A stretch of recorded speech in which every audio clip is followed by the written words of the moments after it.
नमस्कार दोस्तों, स्वागत है आपका लास्ट मिनट लेजेंड्स में। और काफ़ी टाइम बाद मैं ये वीडियो बना रहा हूँ। अच्छा खासा गैप हो गया काफ़ी लंबे समय का, और मेरे अपने कुछ रीजन से प्रोफेशनली एंड पर्सनली इस दौरान बहुत कुछ सीखा, बहुत कुछ समझा, काफ़ी सारी न्यू टेक्नोलॉजीज भी सीखी और उन पर काम किया। इन फ्यूचर की वीडियोज़ में हम उन सब चीज़ों को डिस्कस करेंगे, बट आज हम यहाँ पे डिस्कस करना चाहते हैं एक बहुत ही इम्पोर्टेंट न्यूज़ और इम्पोर्टेंट सिनेरियो जो आजकल आईटी इंडस्ट्रीज में चल रहा है। तो चलिए शुरू करते हैं आज का टॉपिक, जो है ओरेकल ले-ऑफ और आईटी इंडस्ट्रीज की करंट सिचुएशंस के बारे में। आजकल हर जगह ये न्यूज़ है कि आईटी इंडस्ट्रीज में ले-ऑफ हो रहा है और एआई के कारण ये सारी इश्यूज हो रहे हैं। और बहुत सारे बंदे क्वेश्चन पूछते हैं कि आईटी इंडस्ट्रीज में जॉब्स खत्म हो रही है, क्या ले-ऑफ अब हर बड़ी टेक कंपनीज में होने वाला है, और अगर आप डेवलपर हैं तो क्या आपकी जॉब सेफ है।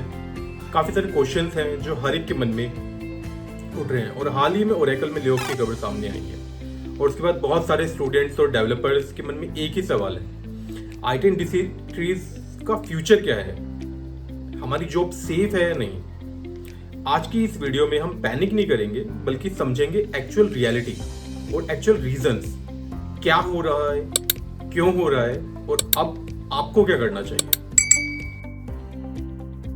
सबसे पहले समझते हैं कि ओरेकल में हुआ क्या है। रिपोर्ट्स के अकॉर्डिंग ओरेकल ने कुछ टीम्स में रीस्ट्रक्चरिंग की है, जिसका मतलब है कंपनी अपने रिसोर्सेज को नए एरियाज में शिफ्ट कर रही है। ऐसा टेक इंडस्ट्रीज में समय समय पर होता रहता है। टाइम टू टाइम ये सब बड़ी बड़ी कंपनी और काफी सारी छोटी कंपनियां और स्टार्टअप भी ये रीस्ट्रक्चरिंग करते रहते हैं, अपने बिजनेस गोल्स के हिसाब से टीम्स को एडजस्ट करते रहते हैं। लेकिन सवाल यह है कि यह क्या सिर्फ ये ओरेकल तक लिमिटेड है या पूरी आईटी इंडस्ट्रीज में कुछ बदल रहा है। लेकिन ओरेकल ले-ऑफ की एक ऐसी वजह भी है जिसके बारे में बहुत कम लोग बात कर रहे हैं। अब हम थोड़ा डाटा देखते हैं ताकि हमें समझ आए कि सिचुएशन एक्चुअली कितनी बड़ी है। रिपोर्ट के अकॉर्डिंग ओरेकल ने अपने रिसेंट रिस्ट्रक्चरिंग में लगभग 30,000 एम्प्लॉयज को ग्लोबली ले-ऑफ किया है। यह ओरेकल की हिस्ट्री का सबसे बड़ा वर्कफोर्स रिडक्शन माना जा रहा है। इंडिया की अगर बात करें, भारत की अगर बात करें, तो लगभग 11,000 से 12,000 टोटल एम्प्लॉयज इंडिया में इफेक्ट हुए हैं, और ओरेकल का टोटल जो इंडिया वर्कफोर्स था वो लगभग 30,000 के आसपास था। इसलिए यह रिडक्शन काफी सिग्निफिकेंट माना जा रहा है। अब सबसे इंपॉर्टेंट सवाल ये है कि ले-ऑफ के बाद एम्प्लॉइज को क्या कंपेंसेशन है, क्या सेवरेंस पैकेज मिल रहा है। तो रिपोर्ट्स के अकॉर्डिंग सेवरेंस पैकेज में काफ़ी सारी चीज़ें शामिल होती है, और ओरेकल के जो सेवरेंस पैकेज है उसके अंदर काफ़ी सारे पॉइंट्स जो मैं बताने वाला हूँ वो सब इंक्लूडेड है। Like 15 days salary for every year of service. तो फॉर एग्जाम्पल, अगर किसी एम्प्लॉइज ने 5 साल काम किया है तो 15 into 5, 1 month salary as notice period, 3 month ex gratia compensation, और अनयूज लीव जो भी थी एम्प्लॉइज की वो सारी इन कैश करा सकते हो आप। ग्रेचुटी अगर एलिजिबल है एम्प्लॉइज तो वो भी उनको मिलेगी। तो अगर हम टोटल पे आउट अगर देखें तो ऑलमोस्ट 3 to 6 month की सैलरी के बराबर हो सकता है, डिपेंडिंग ऑन एम्प्लॉय टेन्योर और रोल। अब एक और इंटरेस्टिंग बात समझना बहुत जरूरी है, ओरेकल जो है वो फाइनेंशियली वीक नहीं है, ये काफ़ी स्ट्रॉन्ग कंपनी है। ओरेकल अभी भी क्लाउड कंप्यूटिंग और एआई इंफ्रास्ट्रक्चर में बिलियंस ऑफ डॉलर्स इन्वेस्ट कर रही है। इसका मतलब ले-ऑफ जो है उसका जो मेन रीजन है वो कंपनी का कोलैप्स होना नहीं है, बल्कि बिजनेस स्ट्रेटजी शिफ्ट है। अब मोस्टली कंपनियां जो अपना बिजनेस है, जो अपनी स्ट्रेटजी है, वो एआई की तरफ, क्लाउड इंजीनियरिंग की तरफ शिफ्ट कर रही है, जिससे वो अपनी सारी टीम्स को रिस्ट्रक्चर कर रही है, और ये ले-ऑफ हो रहा है मोस्टली कंपनियों में। और ये एक तरीके से ट्रेंड सा बन गया है कि एक कंपनी में ले-ऑफ होता है, या कोई भी कंपनी एक चीज़ इंप्लीमेंट करती है और साइड बाय साइड जो भी पैरेलल जो भी बाकी सारी कंपनियां होती है वो भी सेम स्ट्रक्चर फॉलो करने लगती है। आज टेक कंपनीज जो है वो कॉस्ट कटिंग नहीं कर रही, वो एआई और क्लाउड फोकस टीम बनाने के लिए रिस्ट्रक्चरिंग कर रही है। लेकिन इसका सबसे बड़ा सवाल यह है, अगर ऐसी ले-ऑफ फ्यूचर में होती है तो डेवलपर्स को क्या करना चाहिए। अब सबसे इंपॉर्टेंट सवाल यह है कि क्या डेवलपर्स को डरना चाहिए। शॉर्ट आंसर है नहीं, लेकिन कॉम्प्लेसेंट भी नहीं रहना चाहिए। हमें ये मान के नहीं बैठना चाहिए कि सब चीज़ सेफ है, हमें ऐसा भी नहीं मानना चाहिए। आज कंपनीज एवरेज डेवलपर्स नहीं बल्कि स्किल्ड डेवलपर्स ढूंढ रही है। डिमांड बढ़ रही है बट डिफरेंट डिफरेंट सेक्टर्स में, like cloud engineers, AI/ML developers, full stack developers, data engineer, cyber security experts. अगर आप बैकएंड इंजीनियर हो तो कोई भी एक लैंग्वेज पकड़ लो, जैसे .NET, जावा, पाइथन, कोई सी भी एक लैंग्वेज जिस पे आपकी स्ट्रॉन्ग कमांड हो। बट ऐसा नहीं है कि आप उसी लैंग्वेज के रिलेटेड अगर जॉब्स निकल रहे हैं तो हमें वहीं पर ही अप्लाई करना है, ऐसा कुछ नहीं है। आप कोई दूसरी लैंग्वेज की जॉब्स है जिस पे आपको थोड़ी बहुत कमांड रखनी पड़ेगी, क्योंकि आजकल फुल स्टैक डेवलपर्स बंदों को चाहिए होते हैं, कोई एक स्पेसिफिक डेवलपर नहीं। कोई ये नहीं बोलेगा कि हमें .NET डेवलपर चाहिए या जावा डेवलपर चाहिए। आजकल कंपनियों को सब कुछ चाहिए एक डेवलपर से, तो आपको थोड़ा थोड़ा सारा चीजें ही आनी चाहिए। देखो, जब भी हम टेक इंडस्ट्रीज को देखें या जब भी हम ले ऑफ की बात करते हैं तो उसके पीछे 3 बहुत इंपॉर्टेंट रीजंस होते हैं। सबसे पहला reason, global economy slow down चल रहा है। ग्लोबल इकोनॉमी पिछले कुछ समय से स्लो चल रही है, इसलिए कंपनीज अपने खर्चों को ऑप्टिमाइज कर रही है। ये बहुत बड़ा रीजन है। सेकंड रीजन है AI रिवॉल्यूशन। आर्टिफिशियल इंटेलिजेंस तेजी से कंपनीज के काम करने का तरीका बदल रहा है। बहुत सारे रिपीटेटिव टास्क अब ऑटोमेशन से हो रहे हैं। इसका मतलब जॉब्स खत्म नहीं हो रही, जॉब्स इवॉल्व हो रही है।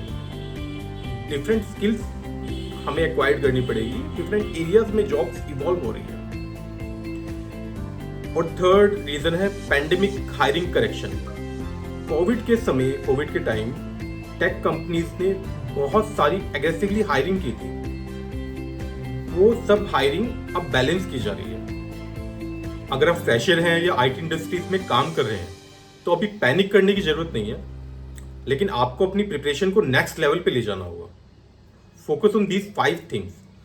First one, strong DSN problem solving.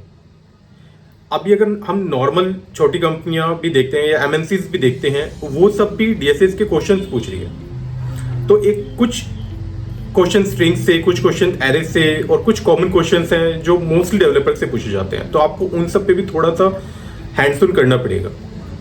One solid tech stack. आपको एक ना एक टेक्नोलॉजी का स्टैक, उस पर सॉलिड आपको अपनी पकड़ रखनी पड़ेगी। जैसे हमने बताया, .NET, जावा या कोई भी एक आपको जरूर रखना पड़ेगा। System design basics. आपको कुछ सिस्टम डिजाइन के क्वेश्चन जो आजकल पूछे जाते हैं कि किस तरीके से कोई नोटिफिकेशन सिस्टम जनरेट होता है, या आपको बोल दिया जाएगा काफका सिस्टम डेवलप करने के लिए, उसका आपको डिजाइन पूछा जाएगा। उस पर आपका पूरा इंटरव्यू कई बार निकल जाता है, तो इस टाइप के क्वेश्चन भी आपको देखने पड़ेंगे।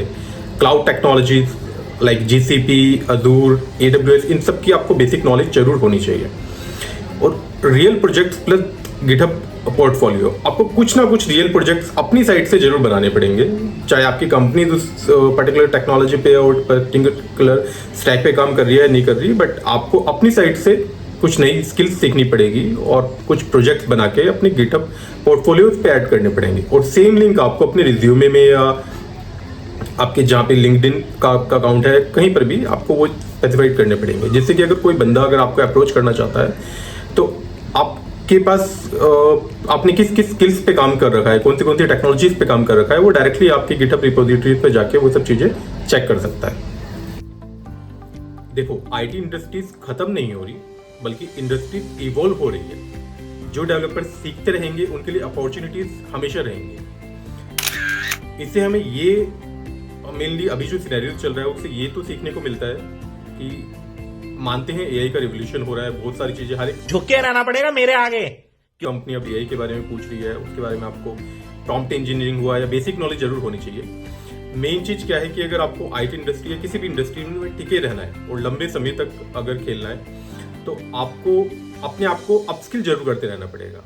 टाइम टू टाइम आपको देखना पड़ेगा कि मार्केट में क्या एक्चुअली चल रहा है, उसके अकॉर्डिंग आपको उसकी बेसिक नॉलेज ही चाहे हो, बेसिक नॉलेज ही आपको जरूर लेनी पड़ेगी। क्योंकि ऐसा नहीं हो कि आपका इंटरव्यू चल रहा है, आपका फॉर एग्जांपल अगर आपका बैकएंड इंजीनियर के लिए .NET बैकएंड इंजीनियर का आपका इंटरव्यू चल रहा है और उसने आपसे अगर जेनी को कोई क्वेश्चन पूछ लिया, या प्रॉम्प्ट इंजीनियरिंग कैसे होती है, या चैट GPT कैसे काम करता है, या जेमिनाई से रिलेटेड कुछ क्वेश्चन पूछ लिया और आप बिल्कुल ब्लैंक हो, ऐसा नहीं होना पड़ेगा। बात तो सही है। आपको अपस्किल रखना पड़ेगा, मार्केट में क्या चल रहा है उसके अकॉर्डिंग भी अपने आपको वो सब चीजों से अवेयर रखना पड़ेगा आपको।